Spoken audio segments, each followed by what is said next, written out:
శక్తి తైలాభిషేక ఆరాధన ప్రతి నెల 2వ శనివారం ఉదయం 8 గంటల నుండి మధ్యాహ్నం 12 గంటల వరకు. స్థలం కూరగాయల మార్కెట్ ఎదురుగా government degree college road, Ravulapalem. ప్రార్థనా శక్తి తైలాభిషేక ఆరాధన జూన్ 16 మంగళవారం. సమయం ఉదయం 10 గంటలకు. స్థలం Shiva garden function hall, Mahanandi road, Nandyal. ప్రార్థనా శక్తి తైలాభిషేక ఆరాధన జూన్ 17 బుధవారం. సమయం ఉదయం 10 గంటల నుండి. స్థలం మేడ convention centre, Ramanjaneyapuram, Tirupati road, Kadapa. ప్రార్థనా శక్తి తైలాభిషేక ఆరాధన జూన్ 18 గురువారం. సమయం ఉదయం 10 గంటల నుండి. స్థలం A1 convention hall, old Guntur road, Ongole.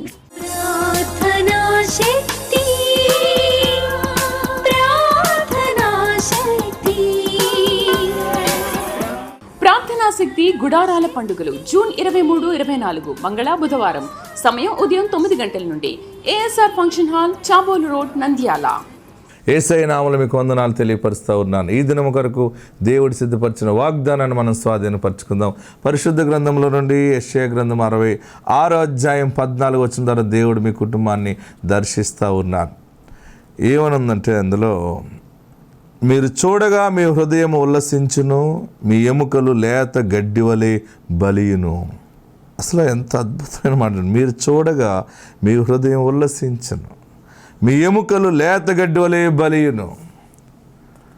నాకు ఏదన్నా ఎముకల్లో క్యాన్సర్ వచ్చిందేమో, బోన్ క్యాన్సర్ వచ్చిందా, నరాలన్నీ పొట్లు వదిలేస్తున్నాయి, ఎముకలు సత్తువును కోల్పోతున్నాయి అని ఏడుస్తున్నావా, భయపడుతున్నావేమో. లేకపోతే శరీరం కూర్చుంటే లేవలేకపోతున్నాను, లెగిస్తే నేను తూలింపు వస్తుంది, ఇన్నాళ్ళ లేదు, నా బలం తగ్గిపోయింది, నా ఎముకలలో ఏదో తేడా వచ్చిందేమో, నా శరీరంలో ఏదో రోగం వచ్చిందేమో అనుకుంటున్నామేమో. ఇంతకుముందులా లేదు. ఈ మధ్య ఈ భుజం పట్టేస్తుంది, నడుము పట్టేస్తుంది, కాళ్ళు కూడా పట్టేస్తున్నాయి, వాస్తున్నట్టు ఉంటున్నాయి. అప్పుడప్పుడు ఏదో తేడా, ఏదైనా టెస్ట్ చేయించుకుంటే ఏమి లేదని వస్తుంది. చివరికి ఏదైనా క్యాన్సర్ లాంటి వ్యాధి, ఏదైనా బోన్ క్యాన్సర్ కానీ వచ్చిందా, జాయింట్లు అరిగిపోతున్నట్టున్నాయి. రకరకాల అనుమానాలతో ఉన్నావు కదా. దేవుడి దినము నీతో మాట్లాడుతున్నాడు. మీరు చూడగా మీ హృదయం ఉల్లసిస్తుంది. ఎందుకంటే లేత గడ్డి బలిసినట్లుగా నీ ఎముకలలో పరిశుద్ధాత్మ జీవము బలముగా వస్తుంది బయటికి. దేవునికి మహిమ కలుగును గాక. మీ ఎముకలలో జీవాత్మ దేవుడు అనుగ్రహిస్తున్నాడు. ఆమెనండి 7 మార్లు ఆమెనని చెప్పు, నీ మీదకి వాగ్దానం ప్రాప్తి అవుతుంది అంతే. Amen amen amen amen. అవును యేసయ్య, అవును యేసయ్య అన్నాను. భయపడకు. ఏదో రోగం వస్తుందేమో, నా ఈ మధ్య ఈ ఎముకలని తేడాగా ఉన్నాయి, నా ఫింగర్స్ తేడా వస్తున్నాయి, తెలుస్తుంది. ఎక్కువ మెడ లాగుతుంది, అది లాగుతుంది, డాక్టర్ దగ్గరికి పోవాలి, అక్కడ పోవాలి. ఎక్కడికే పోవాల్సిన పని లేదు. నీ దేవుడు నీకు పరమ వైద్యుడిగా ఉన్నాడు. లేత గడ్డి బలిసినట్లుగా బలుస్తుంది బలము. ఆమెన్. మీరు చూడగా మీ హృదయము ఉల్లసిస్తుంది. అమ్మా, ఈ వాగ్దానం నమ్మితే ఇప్పుడు రిపోర్ట్ తీసుకో, అన్నీ నార్మల్ వస్తాయి నీకు, ఎక్కడే కీడు ఉండదు. దేవుడే నీ పక్షంగా ఉన్నాడు. నీకు ఏ కీడు రాదంతే.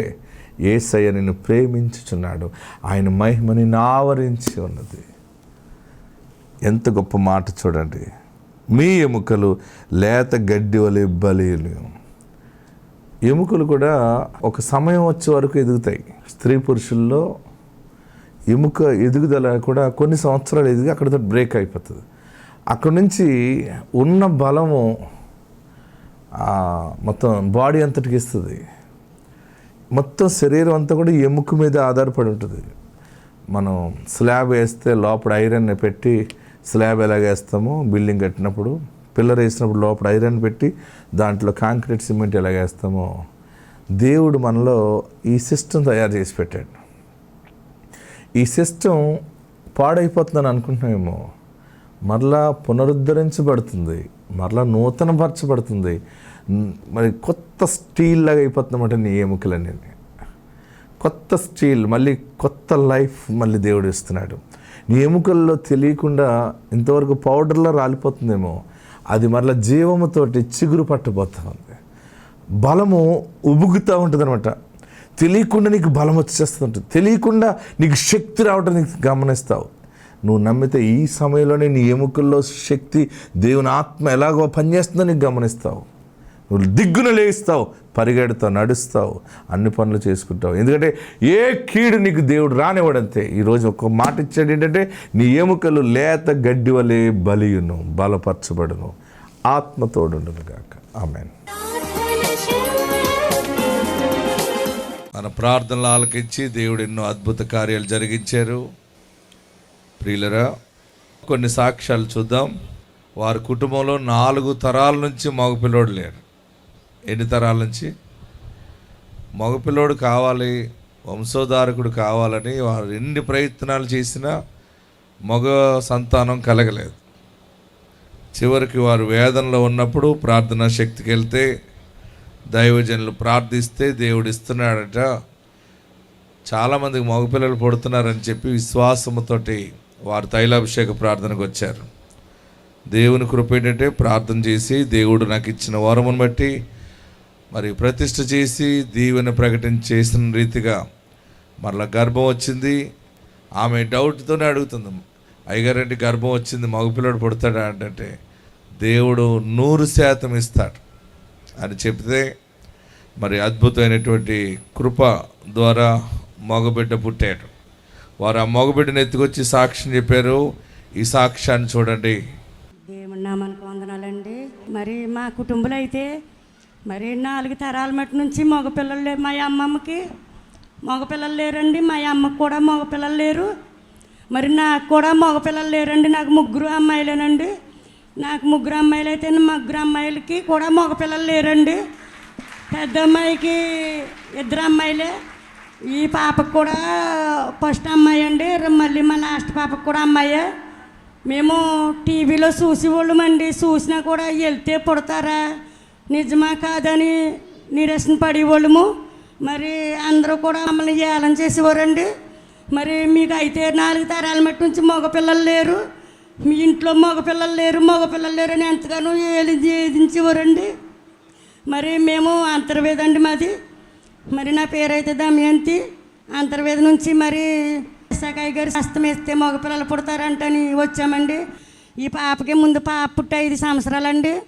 5 సంవత్సరాలు అయితే వచ్చి సకాయి గారితో ఇలాగని చెప్పాము, మగపిల్లడు కావాలండి, ముందు పాప అండి అని చెప్తున్న తోటగా మరి యాప్లిస్ పండు ప్రార్థన చేసి ఇచ్చి, నీకు కొడుకు పుడతాడు, వెళ్ళిపోమ్మ అన్నారు. వెళ్ళిపోమ్మంటే ఇంకా అలా 9 నెలలు తిరిగామండి. 9 నెలలు తిరిగిన తర్వాత డేట్ ఇచ్చేసారండి. డేట్ ఇచ్చిన తర్వాత వచ్చి, అయ్యా మరి డేట్ 2వ తారీఖున వచ్చి హాస్పిటల్లో జాయిన్ అయిపోమంటున్నారు అని నేను ఏడుతా అయ్యగారిని అడిగినప్పుడు అయ్యగారు ఒకే మాట అన్నారు, నువ్వు మళ్ళీ వచ్చినప్పుడు కొడుకుని ఎత్తుకుంటూ వస్తావా అమ్మ అన్నారండి.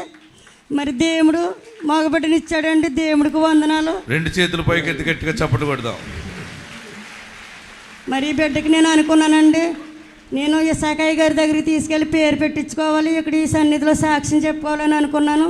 మరి దేవుడు నా కోరిక నెరవేర్చినందుకు ఆయనకి నిండు వందనాలు చెల్లించుకుంటున్నానండి. దేవుడు కుటుంబాన్ని దీవించును గాక. మీకు ఎవరికి మగపిల్లడు కావాలి? మగపిల్లడు కావాలా? పైకి చెప్పడానికి సిగ్గుపడుతున్నారా? మనవాడు కావాలా? ఆడు ఏమి చూడకపోయినా కానీ మగవాడే కావాలి. 2వ సాక్ష్యానికి వెళ్దాం. పరిశుద్ధ గ్రంథంలో మనం చూస్తున్నప్పుడు చక్కని వాక్యము దేవుడు మనకు అనుగ్రహించి ఉన్నాడు. మీరు ఫలించి అభివృద్ధి పొందుతారు. ఈరోజు వాక్యము దీవెన ఏంటంటే బ్రతుకు మారటం. మారిన యాకోబు. ఆమెన్. ఏంటి? మారిన యాకోబు. దేవుడు ఏమన్నాడు? యాకోబు నీ పేరు, కానీ ఇక మీదట నీవు యాకోబు అనబడవు, నీవు ఇశ్రాయేలు అనబడతావు. ఆమెన్. ఈ రోజు నుండి నోట్ చేసుకోండి, ఆశీర్వాదము ప్రకటించబడింది. బ్రతుకు మార్పు కలగజేసాడు. ఆమెన్. రోగముతో నిన్ను ఇక రోగముగా లేక నిన్ను ఆరోగ్యమైనటువంటి బిడ్డగా దేవుడు ఆశీర్వదించి ఉన్నాడు. అప్పుల్లో ఉన్నటువంటి నీ స్థితి ఇక అప్పుల్లో ఉండదు. ఇశ్రాయేలుగా నువ్వు చూస్తావు. ఇంకో గొప్ప ఆశీర్వాదం ఏంటంటే నీ గర్భవాసమున రాజులు జన్మిస్తారన్నారు. ఆమేన్. మీ కుటుంబాల నుంచి గొప్ప గొప్ప నాయకులు రాబోతా ఉన్నారు, గొప్ప గొప్ప సేవకులు రాబోతా ఉన్నారు, యాజకులు రాబోతా ఉన్నారు, ప్రవక్తలు రాబోతున్నారు. ఈరోజు ఇంత వేడిలో కూడా నీ ఆసక్తిగా విశ్వాసముతో దైవజనుడు వస్తున్నాడు, ప్రవక్త, ఇప్పుడు వెళ్ళాలి, దేవుడి కార్యాలు జరుగుతాయి, ఆ దేవుని వాక్యము సేవకుడి ద్వారా వస్తుందని విశ్వాసంతో వచ్చావు కదా, నిన్ను చూసాడైనా ఆయన నీకు ఈ వాగ్దానం ఇచ్చి ఉన్నాడు. నీ బ్రతుకు మార్పు కలగజేస్తూ ఉన్నాడు. నీ బ్రతుకులో టోటలీ చేంజెస్ అనేది మీరు నమ్మగలిగితే ఈ రోజు నుంచే చూస్తారు. దేవుడు మిమ్మల్ని దీవించును గాక. మరొక సాక్ష్యం చూడండి. 5 సంవత్సరాలకి గర్భఫలం వచ్చిందని సాక్ష్యం ఇచ్చిందామే. దేవుడి నామానికి వందనాలు. ఇసయ్య గారికి వందనాలు. నా పేరు రాహేలు. మేము తేతలి గ్రామం నుంచి వచ్చాము. నాకు పెళ్ళై 5 సంవత్సరాలు అయ్యిందండి. ఎన్నో హాస్పిటల్ తిరిగాను నేను. ప్రతి హాస్పిటల్లో ఎవరు చూపించుకున్నా నీకు పిల్లలు పుట్టరు అంటేనే ఉండేవారు. కానీ ఒకసారి నేను ఇసయ్య గారి దగ్గరికి వచ్చాను. ఆయన అలాగ వారాలు వచ్చేదాన్ని. నేను రాగా ఒకసారి ఆయన నన్ను ఇలా ఏడుస్తే నేను చెప్పాను, నాకు పిల్లలు పుట్టనంటున్నారయ్యా, నా పరిస్థితి ఇది అని చెప్పేసి నేను చెప్పాను. నీకు ఎందుకు పుట్టరమ్మా, నీకు పుడతారు, నువ్వు మళ్ళీ వచ్చేసరికి శుభవార్త చెప్తావు అన్నారు. అలాగే వచ్చే నెలకు నేను గర్భఫలాన్ని పొందాను. నాకు అమ్మాయి పుట్టిందండి. ఈ చిన్న సాక్ష్యం దేవుడు దీవించను గాక. మన చుట్టూ ఉన్న వాళ్ళందరూ వాళ్ళకి ఏబిసిడీలు రాకపోయినా కానీ పెద్ద డాక్టర్లాగా మాట్లాడతారు. నీకు పిల్లలు పుట్టరు, ఇంకా మీకు పుట్టరేమో, ఇంకా ఇష్టం వచ్చినట్టుగా స్టేట్మెంట్లు. ఎవరెవరు నిన్ను సిగ్గుపరిచారో వారి మధ్య దేవుడు నిన్ను ఆశీర్వదింప చేస్తాడు. ఆమేన్, హల్లెలూయా. 11 సంవత్సరాలకి దేవుడు గర్భఫలం ఇచ్చాడు, కవల పిల్లలు ఇచ్చాడని వారు సాక్ష్యం ఇచ్చారు. ఆ బిడ్డ సాక్ష్యంలో మీరు బాగా గమనించారు. బిడ్డలు లేరని ఏడుస్తుంటే హాస్పిటల్కి వెళ్తే డాక్టర్ చెప్పింది ఏంటంటే పిల్లలు పుట్టడం కష్టం అని చెప్పారు. చాలా వైద్యం అయింది, ఏది కూడా వారికి దీవెనగా లేదు. ప్రార్థనా శక్తికి వచ్చినప్పుడు మొదటిసారి దీవెన ప్రకటించడం జరిగింది. తర్వాత మళ్ళీ వచ్చారు. ప్రతి ఒక్కరు 7 తైలాభిషేక ప్రార్థనకు వస్తారు కదా. మళ్ళీ వచ్చినప్పుడు బిడ్డల కోసం ప్రార్థన చేయమంటే మరలా ప్రార్థన చేశారు. మళ్ళీసారి వచ్చినప్పుడు అయ్యగారండి తప్పకుండా పుడతారా అండి, ఎప్పుడు పుడతారండి, అసలు నాకు పిల్లలు పుట్టరా అంటారా, మీరు చెప్పాలి, నాకు నా మీద వెలుగుందా లేదంటే వెలుగుందరా దేవుడు ఇస్తాడు. మళ్ళీసారి వచ్చినప్పుడు దేవుడు మీకు ఇల్లు ఇస్తాడంటే ఇల్లు అండి అందా, దేవుడు మంచి ఇల్లు ఇస్తాడు. మళ్ళీసారి వచ్చినప్పుడు అయ్యగారు మాకు పిల్లల కోసం ప్రార్థన చేయనంటే దేవుని ఆత్మ నాకు చెప్పింది ఏంటంటే నీకు ఈసారి దేవుడు మంచి కారు ఇస్తాడు. ఇదేంటి పాస్టర్ గారిని మనం పిల్లలు అడుగుతుంటే ఈయన ఇల్లు అంటున్నారు, కారు అంటున్నాడు. మళ్ళీసారి వచ్చినప్పుడు పిల్లల కోసం ప్రార్థన చేయనంటే దేవుడు మీ కుటుంబాన్ని ఆశీర్వదిస్తున్నాడు, నీకు నిన్ను ఆస్తికర్తగా చేస్తున్నాడు అని చెబితే ఇదేంటి దైవజనుని పిల్లలను అడుగుతుంటే ఈ చెప్తున్నారేంటని అనుకున్నాను. నేను ఒక పోస్ట్ మ్యాన్ లాంటాను. ఆయన నా నోట ఏ వాక్ ఇస్తాడు అదే మాట్లాడుతుంటాను నేను. అద్భుతం ఏంటంటే వారికి దేవుడు చక్కని ఇల్లు ఇచ్చాడు. ఇదేంటి మనం బిడ్డలను అడుగుతున్నాం, దేవుని సన్నిధికి వెళ్తే ఇల్లు వచ్చిందంటే అనుకున్నారు. తర్వాత ఆశీర్వాదం వచ్చింది, తర్వాత కారు కొనుక్కున్నారు. తర్వాత వచ్చి పడ్డారు 2 బయటికి కవల పిల్లలు. వాళ్ళిద్దరిని కార్లు వేసుకుని వచ్చేసారంతే. దేవుడు ఎప్పుడు ఏది ఇచ్చినా ఒక ప్లాన్ ప్రకారం ఇస్తాడు. ఆమె చెప్పిన సాక్ష్యం ఆ 2 పిల్లల్ని ఎలా తీసుకొచ్చి చెప్పిందో మీరు వినండి. అందుకని మీరందరూ కూడా తైలాభిషేకానికి వచ్చినప్పుడు మీరేమి కూడా తొందరపాటు లేకుండా వస్తే దేవుడు నాకు ఇచ్చిన వరముతో మీ మీద హస్త నిక్షేపణ చేస్తున్నప్పుడు మరి మీరు ఏది అనుకుంటారో అది జరగటమే కాదు, దేవుని ప్రణాళికలో ఏది మీకు సంభవించాలో అది వస్తుంది. మీరు ఏమి మాట్లాడకుండా ఎంత క్రమంగా ఉంటారో ఆ క్రమంగా ఉన్న వారందరూ 100% ఆశీర్వాదాలు పొందుకుంటారు. ఈ సాక్ష్యం చూద్దామా? Praise the lord. దేవుని నామానికి మహిమ కలుగును గాక. దైవజనులకు నా వందనములు. నాకు వివాహం జరిగి 11 సంవత్సరాలు అయిందండి. 11 సంవత్సరాల నుంచి పిల్లలు లేరు. సంతానం కోసం మేము తిరిగిన హాస్పిటల్ లేదండి. ఎన్నో మందులు వాడాను, ఎన్నో హాస్పిటల్కి వెళ్ళానండి. ఎక్కడ కూడా ఏదో ఒక ప్రాబ్లము. ఒక చోట అయితే నీకు సిస్ట్ ఉందని చెప్పి, ఇంకో చోట అయితే నీకు యూట్రస్ సరిగా లేదని రకరకాల కారణాలు చెప్పేవారండి. ఆంధ్రాలో తిరిగి ఇక్కడ హైదరాబాద్లో మొత్తం అన్ని చోట్ల ఎక్కడ బాగుంది అంటే ఎవరైనా ఏదైనా ఈ హాస్పిటల్లో బాగా జరిగిందమ్మా, ఇక్కడ కలుగుతున్నారని చెప్తుంటే అక్కడికి వెళ్ళడం అని అన్ని చోట్లకి తిరిగానండి. కానీ ఎక్కడ కూడా నాకు కలగలేదు. ఆఖరికి ఇంకా ఇలా మందుల వల్ల కూడా కావట్లేదు కదా, మీరు ఈ ట్రీట్మెంట్ ఐవీఎఫ్ ట్రీట్మెంట్ చేయించుకోండి, మీకు ఖచ్చితంగా కలుగుతారు అని ఒక ఫ్రెండ్ చెప్పడంతో అండి మా హస్బెండ్ నేను ఇంకా లాస్ట్ ప్రయత్నం ఇంకా దానికే వెళ్దాము, ఇంకెన్ని మందులు వాడినా కూడా అవ్వట్లేదు కదా అని చెప్పేసండి నేను 21లో అండి ఐవీఎఫ్ ట్రీట్మెంట్కి వెళ్ళానండి. వెళ్తే అది కూడా మనీ అయ్యింది కానీ అసలు ఫెయిల్ అయిపోయిందండి. ఫెయిల్ అయిపోయిన తర్వాత ఇంకా మేమిద్దరం షాక్, ఏంటి ఇంత ప్రయత్నం చేసినా కూడా సక్సెస్ రావట్లేదు ఏంటి అని చెప్పేసి నాకేమీ చుట్టూ అంధకారము ఇంక చీకటి ఇదే కనిపిస్తుంది తప్ప ఇంక నాకు కలగరేమో పిల్లలు ఎన్ని ప్రయత్నాలు చేసినా. ఈ మందులు వాడడం వల్ల నాకు హెల్త్ ఇష్యూస్ కూడా వచ్చేసినాయి అండి, సైడ్ ఎఫెక్ట్స్ విపరీతం మనీ ఖర్చు అవుతుంది, అటు శారీరకంగా కూడా హెల్త్ పాడైపోతుంది కానీ పిల్లలు మాత్రం కలగట్లేదు. ఈ ట్రీట్మెంట్ చేయించుకున్నా కూడా కలగట్లేదు ఏంటి అని నేను ఇంకా చాలా డిప్రెషన్లో ఉన్నానండి. అలాంటి టైంలో మా అత్తయ్య గారు మావయ్య గారు టీవీలో ప్రార్థనా శక్తి ప్రోగ్రామ్ చూస్తూ ఉండేవారండి. ఎర్లీ మార్నింగ్ వస్తుంది ఆయన ప్రోగ్రామ్ అంటండి. అందులో చూసి అమ్మ హైదరాబాద్లోనే పెడుతున్నారంట, పలానా చోట మీరు వెళ్ళండి, ఆయన పిల్లలు లేని వారికి వాగ్దానం ఇస్తుంటే కలుగుతున్నారంట, మీరు వెళ్ళండి, మీరిద్దరు ప్రేయర్ చేయించుకోండి అని చెప్పారండి. అయితే నేను 21లో ఇంకా నాకు ఇంకే హోప్ ఏం లేదు, ఇంక దేవుడు తప్ప ఇంకెవరు చేస్తారని చెప్పేసి నా భర్త నేను అండి అమృతవాణి గార్డెన్లో పెట్టేవారండి. అక్కడికి వచ్చాను మేమిద్దరం అండి. వచ్చిన తర్వాత అయ్యగారి చేత ప్రార్థన చేయించుకున్నాము. చేయించుకుంటే ఆయన ప్రేయర్ చేశారు, కలుగుతుందమ్మా అని ప్రేయర్ చేశారు కానీ నాకు ఎక్కడ సాటిస్ఫాక్షన్ అవ్వలేదండి. రెండోసారి మళ్ళీ లైన్లోకి వచ్చి అయ్యగారు మీరు చెప్పండి, అసలు నాకు పుడతారో లేదో చెప్పండి, ఎన్ని ప్రయత్నాలు చేసినా అవ్వట్లేదు, నాకేమీ అసలు కలుగుతారో లేదో కూడా తెలియట్లేదండి అని నేను బాధపడితే, అమ్మ లేదమ్మా నీ మీద వెలుగు చూశాను, నీకు ఖచ్చితంగా కలుగుతారు, నీ బ్లడ్తోనే నీకు పిల్లలు వస్తారు, నమ్మకం మాత్రం ఉంచని చెప్పేసి ఆయన ఒక ప్రాఫెసీ విడుదల చేశారండి. నిజంగా ఆ రోజు ఆ మాట ఆయన ఎప్పుడైతే విడుదల చేశారో నాకు చాలా ధైర్యం వచ్చింది. అప్పుడు దాకా ఇంకా హోప్లెస్ మాట అండి, ఎందుకంటే ఎన్ని మెడిసిన్స్ వాడానంటే అది నాకు మాత్రమే తెలుసండి. ఇద్దరం కూడా ఎన్నో రాత్రులండి బాధపడిన రోజు లేదండి. ఎక్కడికి ఫంక్షన్లకు కూడా వెళ్ళలేకపోయే వాళ్ళము, ఎవరు పిలిచినా కూడా నేను రానని నేను సైడ్ అయిపోవడం ఇట్లాగే జరిగేది. అయితే ఎప్పుడైతే పాస్టర్ గారు ఆ మాట రిలీజ్ చేసిన తర్వాత నాలో ఒక తెలియని ధైర్యం వచ్చిందండి, ఖచ్చితంగా నాకు పిల్లలు కలుగుతారు అని ఒక నమ్మకంతో మేము ఇక్కడికి రావడం జరిగిందండి. అయితే మొన్న 25లో ఆగస్టు 28 అండి నాకు ఏంటి చెక్ చేసుకుంటే పాజిటివ్ అని వచ్చిందండి. అంతకుముందే పాస్టర్ గారితో ప్రేయర్ చేయించుకున్నాను, లేదు ఈసారి ఖచ్చితంగా అవుతుందని చెప్పి ఆయన ఫ్రూట్స్ ఇచ్చి ప్రేయర్ చేసి నాకు ఇచ్చారండి. నేను రోజు ప్రతి వారం తీసుకునేదాన్ని. మరి ఆగస్ట్ 28న నాకు పాజిటివ్ వచ్చింది. నేను వెళ్ళి చెక్ చేసుకుంటే నిజంగా అండి ఎప్పుడు కూడా ఆ టెస్టర్లో 2 లైన్స్ వస్తాయేమో ఎప్పుడైనా చూద్దామని ఎంతో ఎదురు చూసేదాన్నండి, కానీ ఎప్పుడు 2 లైన్స్ రాలేదు. ఆ రోజు ఆ 2 లైన్స్ చూసేటప్పటికి మా హస్బెండ్ నేను కన్నీరు అయితే ఆగలేదండి నిజంగాను. చెక్ చేసిన తర్వాత అండి ఇంకా మరింత గుడ్ న్యూస్ ఏంటంటే మీకు ట్విన్స్ అమ్మ అని చెప్పారండి.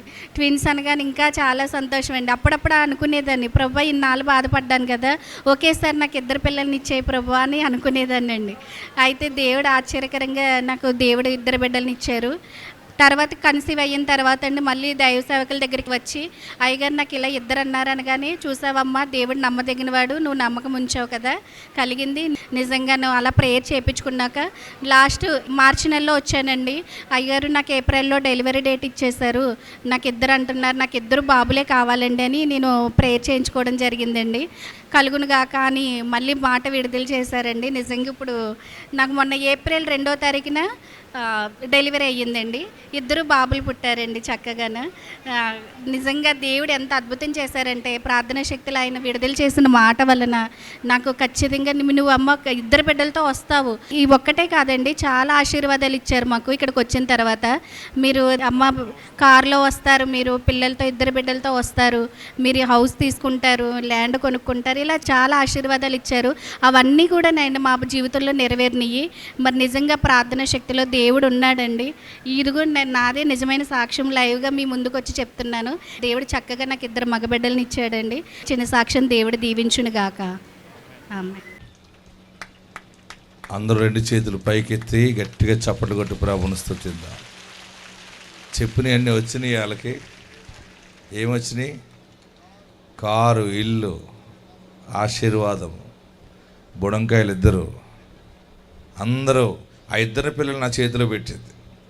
అలాగ పైకెత్తుతున్నాను కదా, వారిని చూపిస్తున్నాను కదా. ఈ చూపించిన స్థితి దేవుడు నాకు వెలుగు చూపించినప్పుడే నేను చూశాను. అందుకనే మీ అందరికీ అంత ధైర్యంగా చెప్తాను, మీరేం భయపడకండి. ఎన్ని పరిస్థితులు ఎలాగున్నా దేవుడు నమ్మదగినవాడు. ఇంకొక సాక్ష్యం చూపించి ప్రార్థనలోకి వెళ్ళాలనుకుంటూ ఉన్నాను. ఉప్పులగుప్తం తైలాభిషేక ప్రార్థనకు వచ్చారు. వారు చాలా అప్పులు బాధల్లో ఉంటే దేవుడు చేసిన కృప, తైలాభిషేక ప్రార్థనలో 33 లక్షల అప్పు తీరింది. ఎన్ని లక్షల అప్పు తీరిందని చెప్పారు వాళ్ళు? 33 లక్షల అప్పు తీరిపోయింది. తర్వాత దేవుని కృప ద్వారా 1,47,00,000 ఆస్తిని దేవుడు ఇచ్చాడని సాక్ష్యం చెప్పారు. ఈ సాక్ష్యాన్ని మనం విందాం. మీ అందరికీ వందనాలు. ఇసాకయ్య గారికి వందనాలు. మాది గుంటూరు. మరి నేను 2023 నుంచి వస్తున్నాను.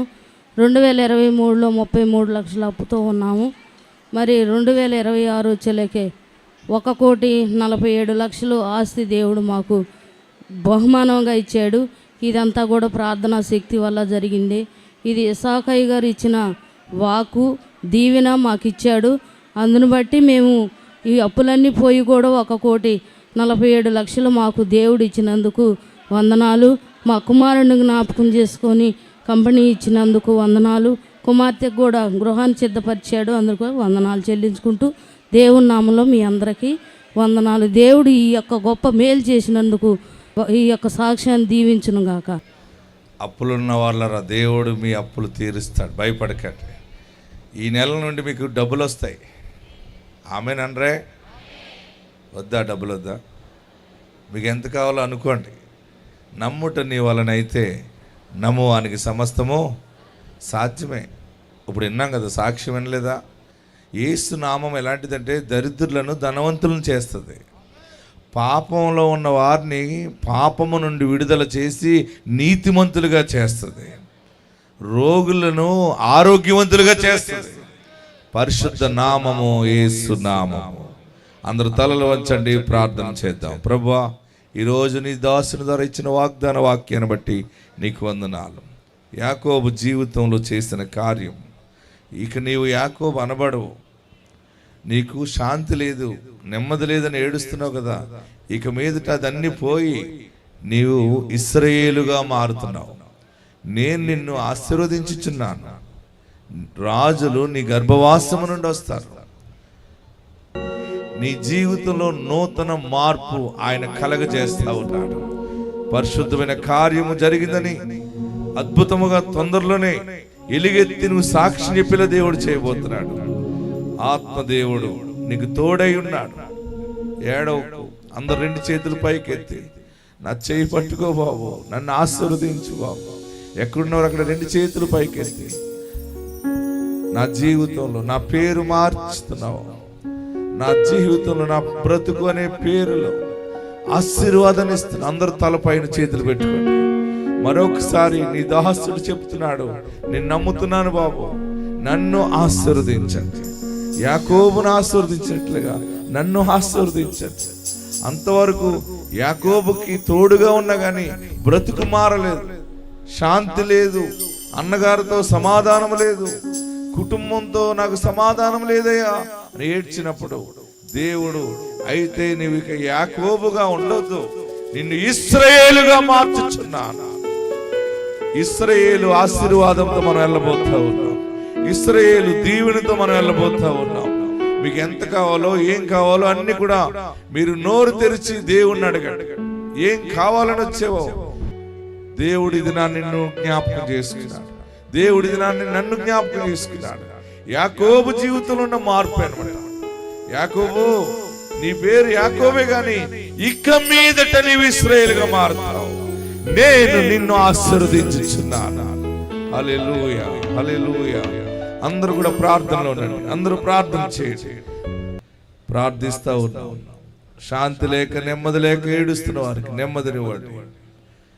శరీరంలో రోగంతో బాధపడుతున్న వారు నీ పరిశుద్ధ రక్తంతో కడిగి శుద్ధినిగా చేయండి. స్వస్థత దయచేయండి. ఎవరైతే చేతబడి శక్తుల చేత, చీకటి శక్తుల చేత పీడించబడుతున్నారో యేసు నామములో విడుదల ప్రకటిస్తా ఉన్నాను. ప్రతి విధమైన కీడుని, దైవ శక్తులను యేసు నామములో పొమ్మని ఆజ్ఞాపిస్తున్నాను. నీ కృప అనుగ్రహించండి, అభివృద్ధి దయచేయండి. తైలముని రక్తముగా మార్చండి, తైలముని జీవముగా మార్చండి. ఏ శిరస్సు మీద నిక్షేపణ చేస్తున్నానో ఆ శిరస్సు మీద నీ ఆత్మాభిషేకము దయచేయండి. ప్రత్యేకంగా టీవీ పరిచర్య కొరకు విత్తనాలు విత్తిన వారిని, స్పాన్సర్ చేయిస్తున్న వారిని, చేయటానికి సిద్ధంగా ఉన్న వారిని దీవించండి. ఏ పనులు జరగాలని నీ రాజ్య సువార్తలో పాలిభాగస్తులు అవుతున్నారో, విత్తనాలు విత్తుతున్నారో వారి పట్ల నీ కార్యములు 100% జయము దయచేయండి, కృప దయచేయండి. ఈ ప్రాంగణ చుట్టూ నీ దూతను కావలు ఉంచండి.